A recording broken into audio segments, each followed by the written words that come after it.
Hi guys, kakatapos ko lang maligo. So, nakapagkilay na ako. Nakalimutan ko. Po-promote ko sana to. Po-promote. Hindi pa pakita ko sana to. Super ganda nitong pangkilay na to. Yan yung gamit ko as in kapag kinilay mo yan talaga, isang araw siya nasa kilay mo, hindi siya matatanggal. Yes, talagang kabog na kabog ang kilay mo pag ito ginamit mo. Super, promise. Ayan. Nakalimutan ko kasi mag-video. So, nalagyan ko na tong kabilang kilay ko. Ayan. Tignan nyo naman. O, pak. Sino ka dyan? Ito yung ginamit ko. Ayan. Sobrang ganda niyan, ti. O, pak. Wala yung ano. Wala yung... Wala yung babakat kahit ganyanin mo yun ng ganyanin. O.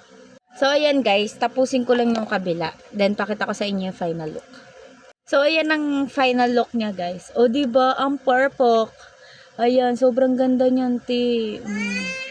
Sobrang ganda, promise.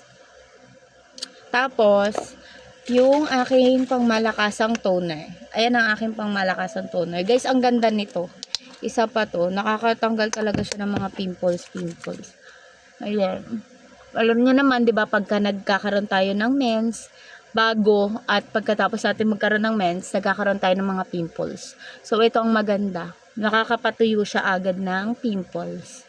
Ayan, patuyuin ko lang. Ayan guys, tuyo na siya. Then, next na natin ang aking moisturizer. Ang ganda din ito guys. Promise. Ayan, konti lang ulit na yung nilalagay natin. Ay, ba't tumutulo? Bakit tumutulo? Ayan.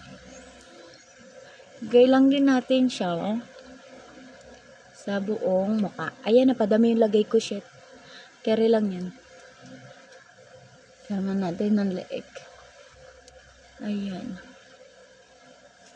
Tapos, papatuyuin na natin to. Kasi, yan lang naman yung ginagamit natin. Then, lip tint. Wait lang, guys. Isa pa to, guys, sa napakagandang lip tint. Mula nung high school ako, ito na yung gamit ko. Ayan, senior high ako. Gamit-gamit ko na to. Tapos hanggang ngayon, ito pa rin yung gamit ko. Pero, bagong bottle na to, syempre. Naubos na yung una.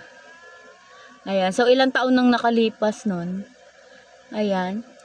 Dito pa rin ang ginagamit kong lip tint kasi super ganda niya.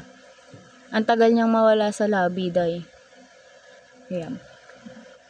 So, finalize ko lang tong look na to, then I'll be right back. So, ayan guys, ito na yon. Then, lahat ng product na ginamit ko, ilalagay ko na lang sa yellow basket. Thank you, bye-bye!